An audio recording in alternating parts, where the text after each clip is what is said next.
Welcome to episode 98 of Genn and Millie, where a Gen Xer and a millennial share the strength-based perspective through which they view the world.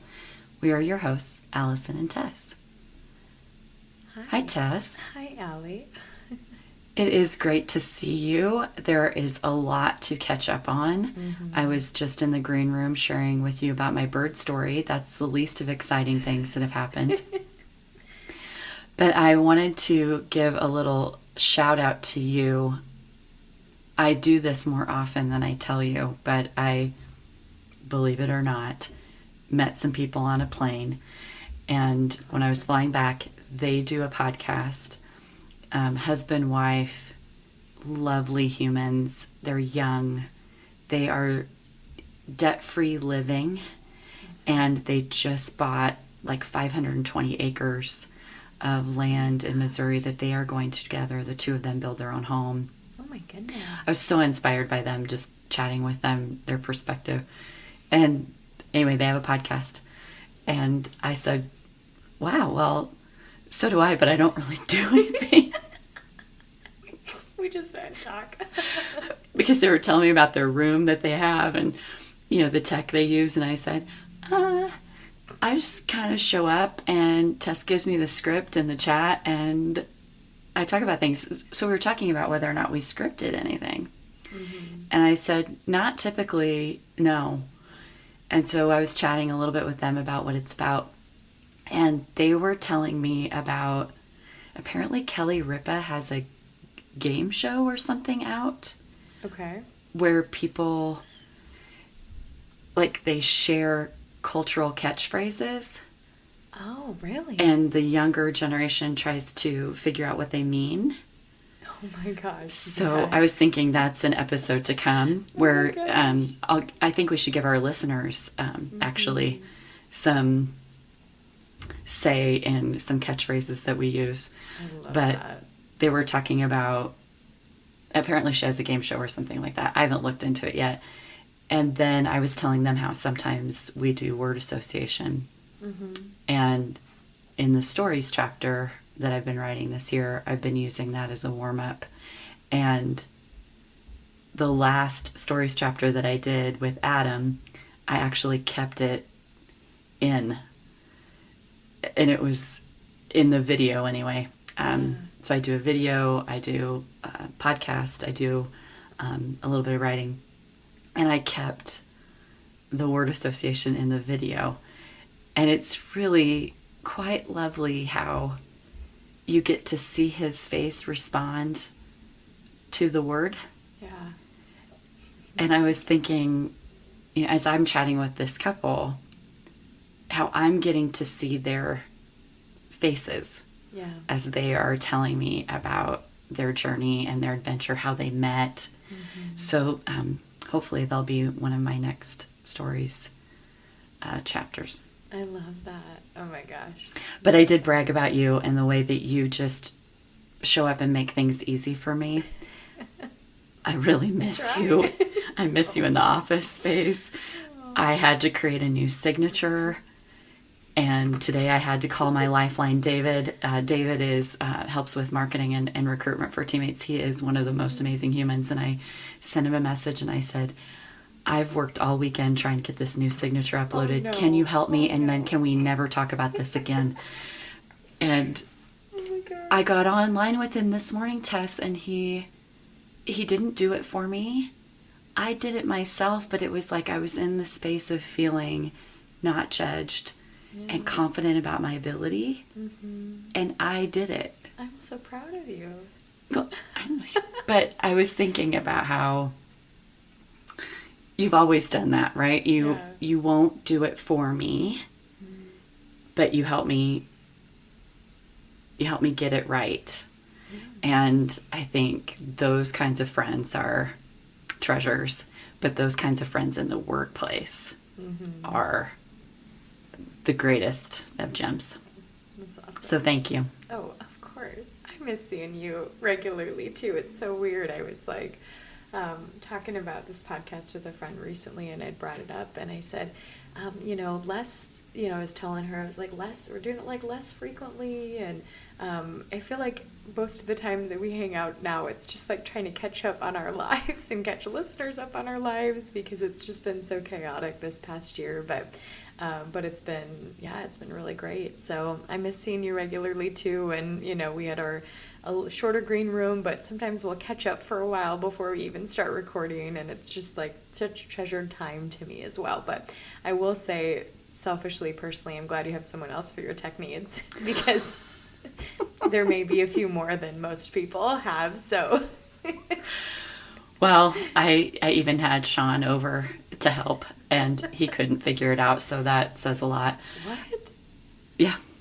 That's odd. But I wondered, every once in a while we get new listeners. And as I was explaining to the couple on the plane about how this came to be, and, why we call it Genn and Millie and the things that we talk about, it comes up a lot, actually, probably more than I share with you, where I'm chatting with someone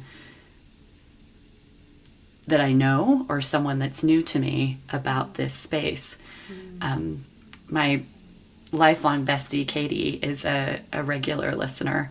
And when she listens, I usually will get messages from her like, "Oh my gosh, what? You had brunch with Matt?" And I'm like, we should probably figure out a way for us to communicate, Katie, that you don't learn this stuff through the podcast. Apart from the podcast, yep. Right. But she was listening to it at the lake, and her family was around, and her son, JP, said, and now believes that I'm famous because I have a podcast. And I said, no, just tell him that I'm really wordy, and I'm lucky that people give me some space to use verbal exuberance. But as I was chatting with some friends this last weekend at the lake, friends of Katie's, but now friends of mine, just how grateful I am that we've continued to do this. Because they were kind of asking deeper questions like, oh, so you don't work together anymore? And I said, no. And distance has created some of that space, but we've been creative about how we continue these conversations. And someone asked me if we ever struggle to come up with topics. Never. No, if anything, we're like, we have a very long list of topics. And this week, we want to chat a little bit about a mid-year check-in with our word. Yeah, I was right over the 1st of July. I was hosting my best friend from Omaha. She came to visit me here in DC, and she does a word of the year. A lot of my friends do a word of intention of the year, and I was like, my goodness, I can't believe half of the year is done already. Like, it just seems like, I'm loving and enjoying all of life right now, but it also is going by so quickly, despite a commitment to being like really present and being able to be really present in my own life right now. And we were talking, and I had asked her about, her word of the year, how are things going? We just did, our normal like check in, how are you doing, mind, body, spirit? And I asked her about her word of the year, and she was like, oh gosh, I don't know, I'm going to really need to think on it. And so she's like, so tell me about where you were at with your word of the year. And we were like, what? I'm trying to remember. I remember the exact street we were on in DC when we were walking. I'm like such a visual person, so I remember the street we were on. I can't remember where we were going or where we were coming from when we were having this conversation, but I remember the street we were on, and I drew a blank. I could not remember my word of the year. I know you're looking at me. If listeners could see visual clues, Allie's eyes are as wide as I've ever seen them, and her hands are over her face. I could not remember my word of the year for the life of me. And I was like, I remember the intention. I remember the why. I remember the purpose behind my word, but the word could not come to me. It was like several minutes, and I was getting so mad at myself. And I was like, I chose my word so intentionally and prayed and journaled and contemplated this word so much, and I mean, it came to me. My word of the year is equilibrium. Right, but I was like, equilibrium, I know, equilibrium. I know. It came to me eventually as we were walking, and it was in the course of, like, we were trying to remember the first time that each of us set intentions for the year, like words of the year, and we were trying to do the whole, like, walk it back, what year was, which word was for which year, in our past, and kind of we did a little bit of like a walk through our words of the year and what happened during those years. And it was just a really cool conversation. But then when we got to like this year and where we're at, I was like, oh my gosh. But then I said, I don't think I've ever been more overtly and covertly manifesting my word than I am. I don't think I've ever have in previous years as I have been this year. And it was a really funny and paradoxical reality that I could not recall my actual word, like right off the tip of my tongue, because it's been so manifested in my life naturally and intentionally.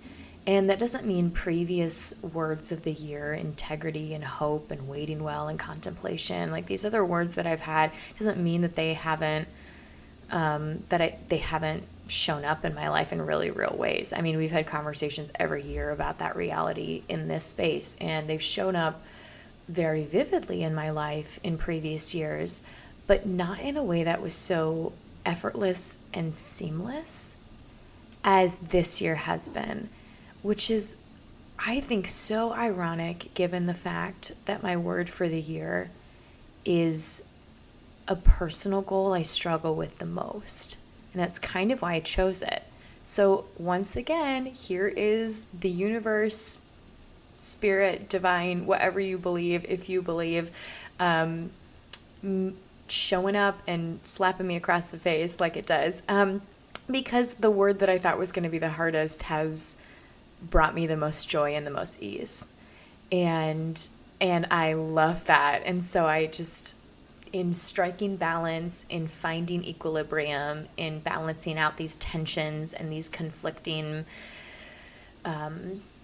sources of energy and time that I have had unbalanced in the past, in naturally striking a better balance, in being more intentional about it, in naturally finding that, I have found so much ease and, as a result, joy in how it has shown up in my life. So that's where I'm at. I was so mad at myself for forgetting my word, and then I was like, it's crazy because it's actually shown up more than I could have ever, and in such an easier way than I ever would have thought it could have. I think, well, first of all, yes, I was stunned because context. I know. I remember a lot of things, and that's why I was like so mad at myself. Those who are new to the podcast, not only do we talk about generational differences, we also talk about our Gallup strengths, heavily focused on our top 5. Mm-hmm. We spend a lot of time really investigating and discovering the nuances of those talent themes. And we also talk pretty heavily about intentionality, and that includes our words of the year. I felt such relief when you said that you forgot, because recently I'm kind of coming to terms with my scatteredness, and I'm doing too much. I mean, I know that I'm doing too much. This last week I gave intentional pause and rest, and like didn't even do my workouts and didn't do my very structured routine that I like to believe that I don't follow because I'm, a gypsy. I have found that the more that I lean into truth and reality for me, instead of fighting it, the less scattered I become. But I've been so scattered. So Lauren came out, Sean and Shanna all moved in. Lauren came out to visit. I intentionally surprised my friend Sherry, who didn't think I was coming to the lake. This would have been the first time I missed the lake, and I can't even look back. We tried to look back as to how many years we've been doing it, and we've got pictures of, toddler Lauren in Katie's lap on the boat. So I looked at flights. They were going to be outrageous. Lauren decided she was going to come out to see Sean and Shanna. I rode home with Lauren and then took a one-way flight back. Surprised my friend Sherry, which was lovely because you can't surprise that girl. And what I did is I hid under the deck of the lake. So when you arrive at the lake, and this is my friend Katie's beautiful family space that we've really grown up on, and our kids now have grown up on. I hid underneath the deck. When you come up onto the to the two homes, there's a big deck that everybody sits on, and that's kind of how you walk up and announce yourself when you get there. So Lauren was seated, and I was hiding underneath the deck. And my friend Sherry sees Lauren and says, "Oh my gosh, what?" And Lauren goes, "Surprise." She goes, "But my mom." And Katie's, I'm hearing all of this. Mm-hmm. And Katie says, "Oh, that Allison, what is it with her lately? I asked Lauren, like, does she have a boyfriend or something? Like, why are we not seeing her very much?" And Sherry starts into this rant of, "I don't know how many times she's been back to Nebraska and I've not seen her once." And I'm thinking, I gotta stop this. So I go running up the steps, and the only thing Lauren captured was me coming around. And you can't see Sherry, but her look of shock and awe. It was quite lovely. But during the drive, okay, so Lauren and I leave Friday, and we've got 7 beautiful hours in the car together. We're about to Fort Morgan, so that's about an hour. And I believe I forgot my wallet. Oh, Allie. So I say, "Oh shit, I forgot my wallet." This is not the first time that I've done this. I've actually had to push back a flight. One of my flights to Austin, I had to push back because I got to the airport and forgot my wallet. Oh my gosh. And Lauren's like, and you know how Lauren reacts, misorganized. She's like, "You've got to be kidding me." She's like, "Mom, how could you forget your wallet?" And I said, "Well, it's in my purse, which I don't bring when I travel. I just bring this big tote. And I have a list of things to look at to remember.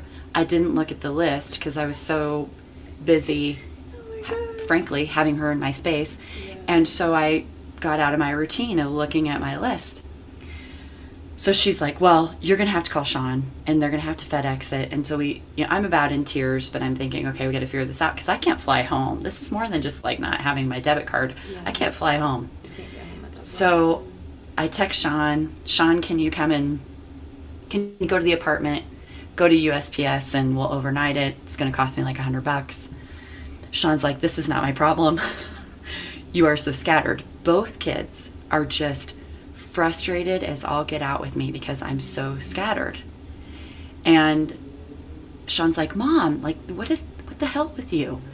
Like, you can't remember shit lately, and you're not able to keep track of this, and it's not my problem that you can't do this, and I'm not going to figure it out. You'll have to ask Shanna." So I asked Shanna, and Shanna, of course, is like, fret none, dear. Yes, I will go and get it, and I will take it. But still, I'm really distraught. Tess, we get another hour down the road. Now, I would have had Lauren turn around had she been willing. Mm-hmm. It's in my bag. The wallet is in my bag. Mm-hmm. I have zero recollection of putting it in there. Zip. I mean, it's a little, like, embroidered, pretty little wallet-y thing. It's aesthetically pleasing. You know when you feel it and see it. I have no recollection of putting it in my bag. And I'm like, "Oh my God, I have it." I text the kids. I'm like, "I'm sorry." And Lauren, and I know she doesn't listen, so I can say this, she just went into this rant. And she said, "I'm frankly concerned. Yeah. You are so scattered. You can't keep track of things. You're so forgetful. Your shit's everywhere. You're a mess." Mm. And I looked at her and I said, "Yeah, I kind of am. I have been, for an entire lifetime, so rigid, so planny, so tightly wound that I knew where everything was, not just for me, but for everybody that I had to take care of. Mm-hmm. I did not forget things. I was actually the one who would bring your things. This is a new chapter. And in that new chapter, which is my word of the year, is a different story. And that is a story of lack of responsibility that I am frankly so unfamiliar with that I'm kind of stumbling into. So I'm sorry to everyone that I let down and that I disappoint, because I'm no longer packing your sandwiches, and I'm no longer planning your summer schedule, and I'm no longer figuring your shit out for you. But I'm actually stepping into choices for me, and with that will come some forgetfulness. But it's a relief to me to hear that you might forget or stumble to remember, because I was immediately in my shame head of, you're getting older, Allison. This is what changes in hormones do. There's a whole piece of research around ADHD and menopause. And I'm thinking of all this. I'm also thinking, you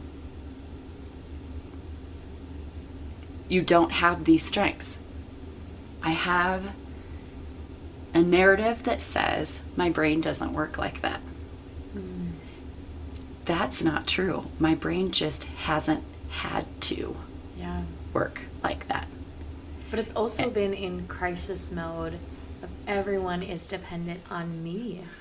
Oh, and forever. Crisis mode, not just crisis mode. And I just finished 13 weeks of how to do the work with Nicole LaPera. It was life-changing, very helpful. But when I take a broader look at what I have walked through, there is some significant trauma, particularly in what was my marriage. And I don't know that I really understood how much I was busy trying to control chaos every single day. That the peace that I have found, the joy that I have found, especially in the last few months, it's just like, I'm not on vacation. This is actually my life now. Yeah. I'm not on a trip. I'm not away from it. This is actually my life now. And it's peaceful.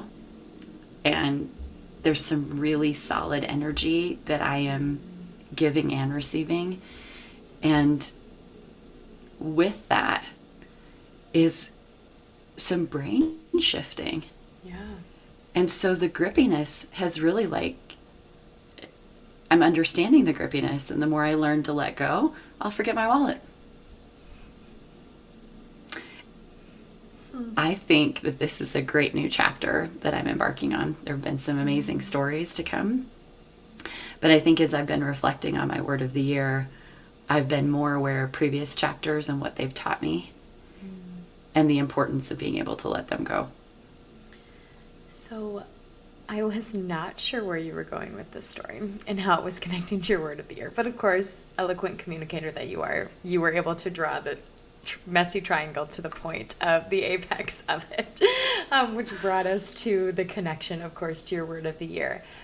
I, frankly, am a little bit shocked because your definition and intention for the word chapter was very externally focused. And your entire description today of the midway point of this intention for the year has been internally and retrospectively focused. Tell me about that shift. Well, I think, Tess, part of it is what I've learned from other people. In hearing other people's stories, I've learned really valuable lessons and perspectives, but also different ways of doing things. Yeah. I have, you can't see this, but I have a dry erase board that now, instead of the to-do list, I'm assigning points, heart points, to what I need to get done. Okay. Because, I learned this from someone who's in project management. He was like, how much energy is that going to take out of you? And I go, what do you mean, like hours? And he goes like, no, don't just look at it as hours. Like, what does it take Allison energy-wise?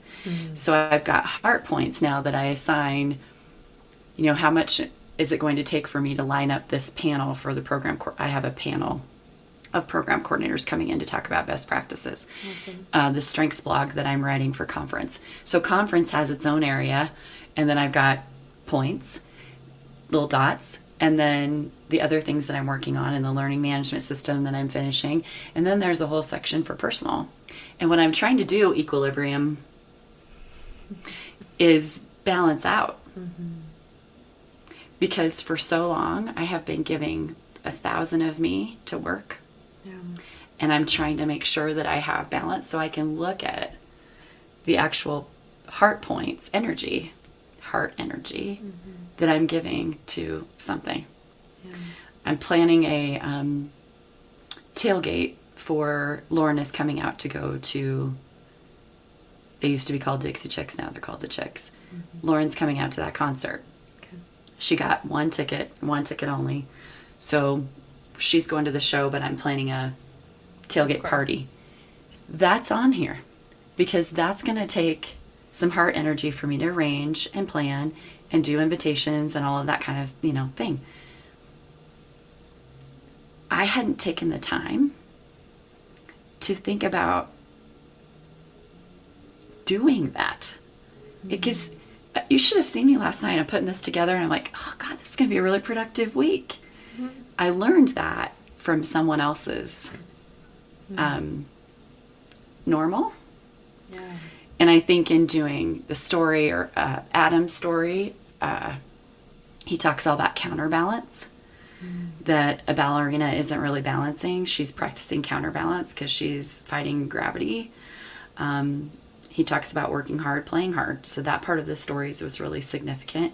Cal's story was tremendously significant. And then Chad and Jamie's story, they have a beautiful love story about how they met and how music has kept them together.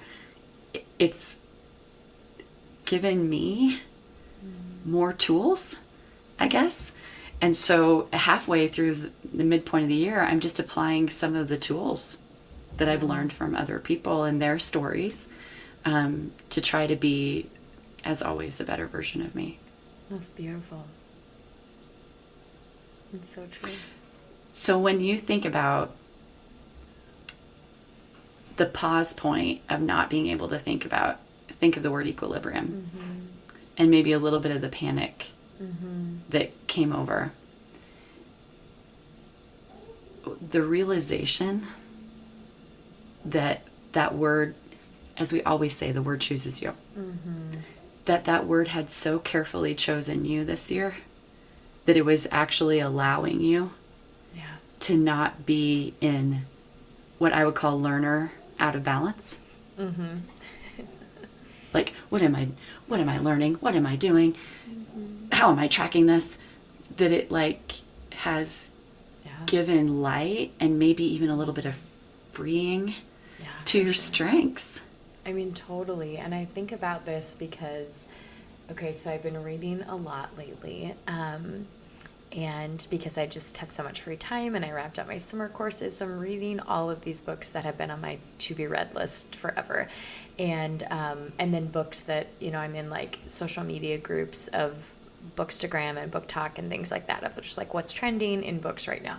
And, have always loved reading, and I'm totally pulling on that self.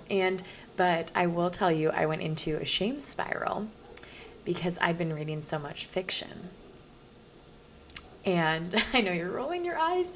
And so I've just been reading all of these cheeky rom-coms and mysteries, and I love and have always loved literary fiction and biographies, and so I'll read those and not feel as bad about reading it. But if I'm not, there's something in me the scholar, the learner, the intellect, mm-hmm. All of those strengths in my top 10, that's if I'm not actively learning some applicable nonfiction, fact-based knowledge, it doesn't seem productive, right? And so you're right, the freedom, so this is getting to this comment about the freedom found in not necessarily in the rigidity of how my learner has been applied recently because of being in this PhD program.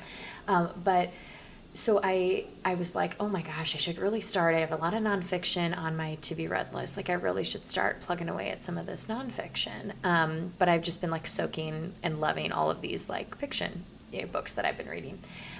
It took a New York Times article about memory, and it was a neuroscientist. He said like 5 things to improve your memory, and you know that we kind of know that memory deteriorates over time. But it doesn't have to. And so he's written many books, one of which I ordered and will be reading, a nonfiction book. But, he did an interview with the New York Times and basically said, like, here are 5 things that you can do to keep your memory really fresh, or warning signs that you can look for. Basically, like, everybody's memory could naturally decay as they get older, but doesn't have to if you're intentional about it. And it was like things I've heard before, like about like your diet, what you eat, maintaining health, exercise, things like that. Sleep. Doing sleep hygiene, doing like puzzles or challenging your brain on any given day, like things I already like to do, enjoy. One of them I was blown away by is read more fiction. And I need to describe this. Because it's a story. It's a story. And basically the conclusion of this neuroscientist was, I think I screenshotted it, Dr. Restak. I want to give him credit. He said, one early indicator of memory issues is giving up on fiction. He said, quote, people, when they begin to have memory difficulties, tend to switch to reading nonfiction. Over his decades of treating patients, Dr. Restak has noticed that fiction requires an active engagement with the text, starting at the beginning and working through the end.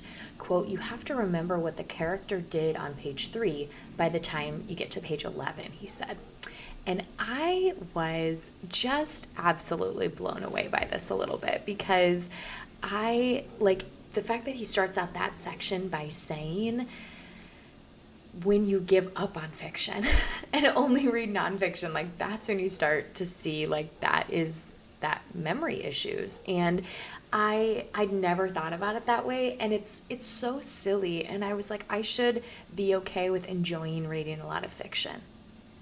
Like I should just be okay with that, right? But it took this like neuroscientist expert to come in and say, this is actually really good for you and a productive use of your time in order to keep your memory strong, to allow me to say, okay, I'm going to continue to read fiction like I have been all summer and really enjoy it.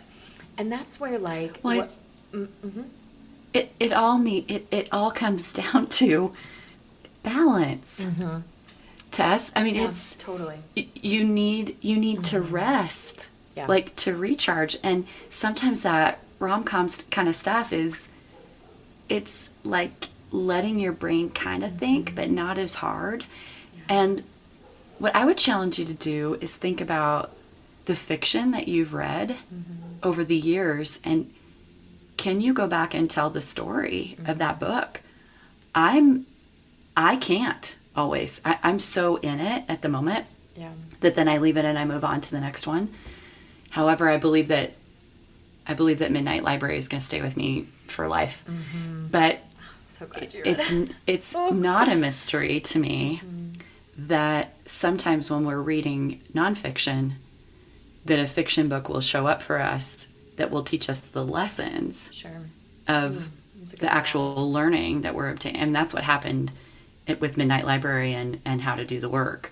Yeah. Parallel universe and thinking about your choices. Yeah, I love that. And yeah, I had somebody ask me the other day that, like, oh my gosh, you read so much, but like, how much are you actually retaining? And I think with these stories, there are some that like, I'm like, okay, I gave a 1 star to that. Like, that was not really worth the time that I took to read that. And I wouldn't read it again or recommend it. And so I think I am able to sub or unconsciously like let that story go a little bit. But the stories that really capture my attention, which is most of what I'm reading. I mean, I'm only reading stuff that's like highly recommended or people are absolutely loving, in the social media discourse about what's what's really popular in books right now.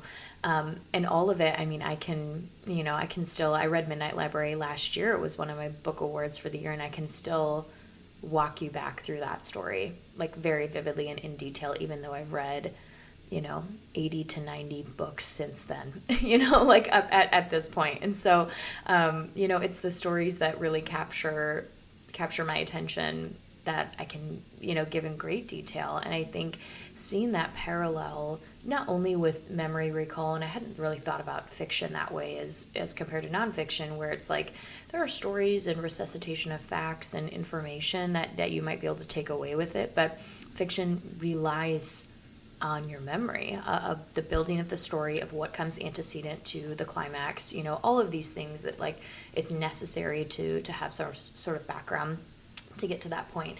And it's been a really, I don't know, just like, yeah, I don't even know. I'm rambling at this point, but I think it took like an expert in neuroscientist to give me the grace to say, okay, if I was more intentionally, and that made me reflect on like my word of the year, of equilibrium, had I been applying that more readily, right, and presently in my life, I could have maybe extended and afforded myself that grace earlier. But what I love about the fact that I couldn't recall my word of the year, right? And I know you're going to call me out on what I just said, but where I'm going, I can see it in your face. Where I'm going is the fact that I could not readily recall my word right away. Upon reflection, I know it was due to the fact that it's embodied in my life presently, and seeing the kind of health that I have in the balance socially and in my energy and in my learning has brought about even more of an energy to continue, like even more of a drive and a purpose and a confirmation of continuing this intention through the year. And I think it will be more of a challenge when fall semester starts for me, because it's a little bit of a heavier load, although spring semester was very heavy for me as well. But I had, like I think mentioned on the podcast at the end of spring semester, I had the most fun and easiest finals I have ever had in my entire academic career this past spring semester, because I took breaks and I spent time with my friends, and I balanced my own super high expectations of myself with what my professors were expecting as like high quality work, and knowing that maybe it's okay to just meet my professor's expectation and not these elevated expectations I have above and beyond that. So not only balancing expectations externally versus internally, balancing time and energy and focus. And so while I was very mad at myself and my memory for failing me in this instance, when it doesn't tend to do that, it has allowed me to say and to identify the fact that it's because I'm living it and I'm being present to the nth degree more than I have been in a lot of other areas of my life. Maybe ever. Maybe ever. You're right. Maybe ever. And the word comes to teach us, right? Mm-hmm. The word, I believe that the word chooses us because there are lessons to be learned. Come on, you just have to know that connectedness. I'm just going to name it. I don't know that I do not know that I would use the word chooses us. Well, I think, when I look back at my timeline, I was trying to find that of the words that I have chosen, because I have to look back. And I think I may have mentioned this on a previous episode, but I actually spent an entire, probably about 30 minutes believing that I was 37 a few weeks back. I actually thought I was 37 years old, because there's no way I can be 47. So I had about 30 minutes where I was like, I'm 37, right? Math is hard for me, number one. Number two, so is my memory. But when I look back at my word of the year, you can see a timeline of lessons. So I can only go back to 2014 is what I can find when I started naming it. 2014 was love.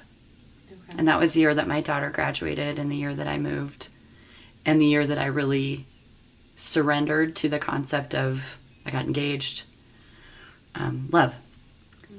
2015 was release. 2016 was give. 2017 was Huge. 2018 was present. And 2019 was worth. And I don't know that I could have had better lessons around that word throughout the year. Very unexpected. Yeah. Like, we're talking about a word of the year that I chose that showed up to teach me that I had no idea what was going on in my life when it came to worth. Ooh, and the sirens show up just in time. 2020 was choice. No idea what 2020 was going to look like. I didn't make that decision to move out here until I was past the midway point of the year. Oh, yeah. 2021 was Muse, and wow, she's with me. She's a permanent fixture.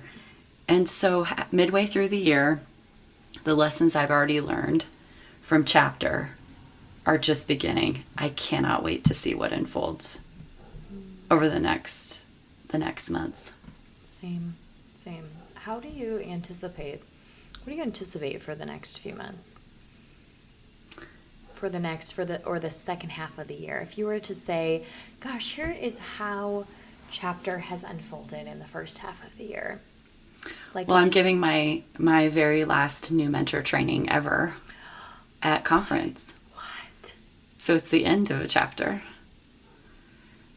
Yeah. That'll be my very last new mentor training. I've taken on a new role as director of engagement. Oh my God. This is a very new chapter for me. My kids are moving into new chapters as they begin their careers, and witnessing that has been quite lovely, and learning lessons from them. Picking up my car today, that's a big new chapter for Allison, to have made a decision to purchase a vehicle without anyone's opinion. There's a lot of things that are unfolding, I think, that I didn't really anticipate. I've been really trying to stretch myself to learn new things. I learned how to paddleboard a couple weeks ago, taking on the technology of the stories series, trying to write a little bit differently. There are chapters that are just starting to unfold, and when I think about where I am now, as opposed to where I could have been had these years not happened. Yeah. Mm-hmm. This is a great chapter of my life, and it's so independent and free. I often talk about the joys and tribulations of dating in your mid-40s, and I recently had a date where this lovely gentleman said to me, "You've said fiercely independent 17 times. I'm fairly sure you are fiercely independent." I haven't really embraced freedom as I am now. So this is a new chapter for me and for everyone in my life who's adjusting to it, and what it looks like, what Allison with boundaries may look like, sound like. And I did this book. I did some really hard work over the last 13 weeks that's helped me tremendously. I would highly recommend those of you who haven't checked out Nicole LaPera's work. It has definitely given me an opportunity to change my narrative, which is a big part of this word. Yeah. What do you anticipate with equilibrium? I asked you that question without thinking about my own answer.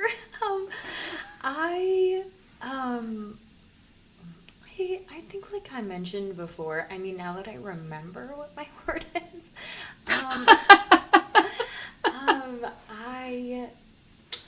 Wait a second. Do you think you'll forget it again? Tick. I don't know. Do you think you'll forget? Is it possible you'll be like down the road and forget it again? But what a lovely place to be when you're just so in being. Yeah. Yeah. that the word radiates and you can't even remember what it is. I know, right? And that's why I was describing to Alex when she was here. I was like,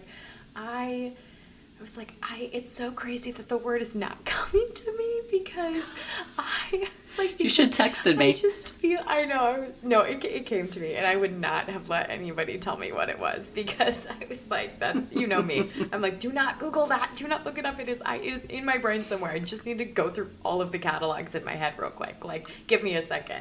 I need to sift through the filing cabinets.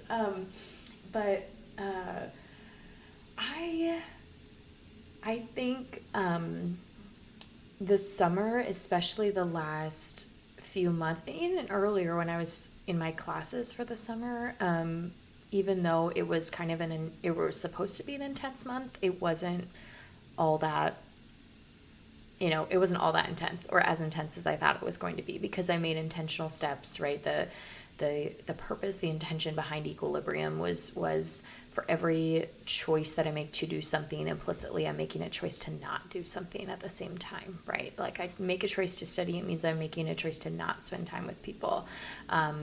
If I am making a choice to go work out, it means I'm making a choice to not study. If I, whatever it is, trying to find that balance and knowing that it isn't just striking a balance. It's about that there's a natural tension inherent in my priorities. And one choice to do something is a choice to not do something else.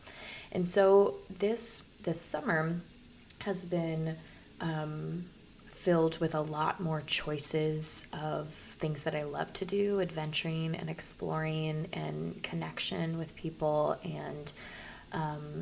and it's been lovely. And it's reminded me of things that I really enjoy doing. Not that I forgot that, right? Like I've never not, known that. And, but it's been really neat to have more of a focus on that. And so, I feel like I always got tidbits of this during busier school times, but I know that I show up better in all spaces of my life as a scholar, as a student, as a TA, in whatever roles and responsibilities I have to the university. I show up better in that space when I take moments to find equilibrium with my soul and my mind and my spirit and my body. And then I come back to that space just even better, a better version of myself. And it's been such a reminder because I truly, my strengths are also retrospective. Like we talk about the time orientation of strengths, and I have some present focused, I have a few future focused, but most of my strengths are reflective by nature. And so my mind tends to dwell on what has been. And taking these intentional steps, taking these not explicit steps of equilibrium has allowed me to be very, very present. And there is, like you said, you named the word freedom. There's a lot of freedom in being just very much here, right where I'm at, present. And so I think that's really something that I anticipate being a very positive thing, but also a really challenging thing, especially when the school year starts, because my life becomes prescriptive. It becomes based on deadlines. It becomes based on assignments. It becomes based on things that need to be accomplished. And so I'm always thinking about what's coming next, what's the next deadline, what's the next assignment, what's the next book that I have to get through for my classes. And so I think it's going to be more of a challenge come fall for me, and more of probably what I anticipated when I felt drawn towards the word equilibrium for the year. But I think I've gotten such a taste of what beautiful equilibrium is like in my life that I don't really want to let it go. So Tess, I would encourage you to let the word teach you the lessons. Mm-hmm. Let your learner see this word and this year as both fiction and nonfiction. Yep. That you can absorb.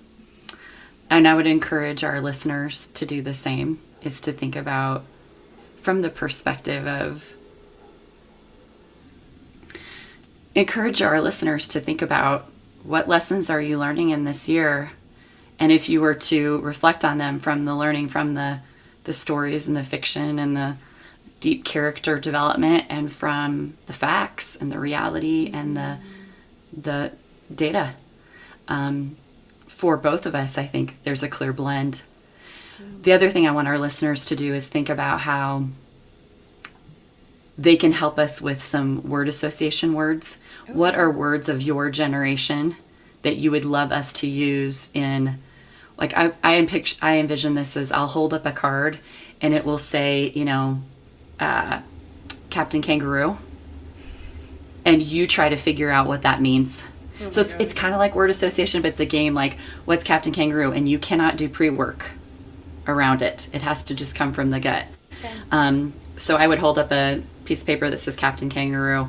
You guess what it means, and then I reveal to you what Captain Kangaroo actually is. Okay. So I would love for our listeners to give generational cultural references to us that we can try out on our next Genn and Millie. I love it. Okay, so reflecting on your word of the year, future casting to where you think your word might show up or manifest in the second half of the year, and then some generational cultural clues for word association or quiz type games. Great. Okay, I got it all. There we go. Well, thank you everyone for tuning in to episode 98 of Genn and Millie. If you enjoyed today's conversation, consider sharing this episode with a friend. To interact with us and share your responses to the questions and action items we posed, you can do so by giving us a follow on Instagram. That's at Genn and Millie, at GennandMillie. Until next time.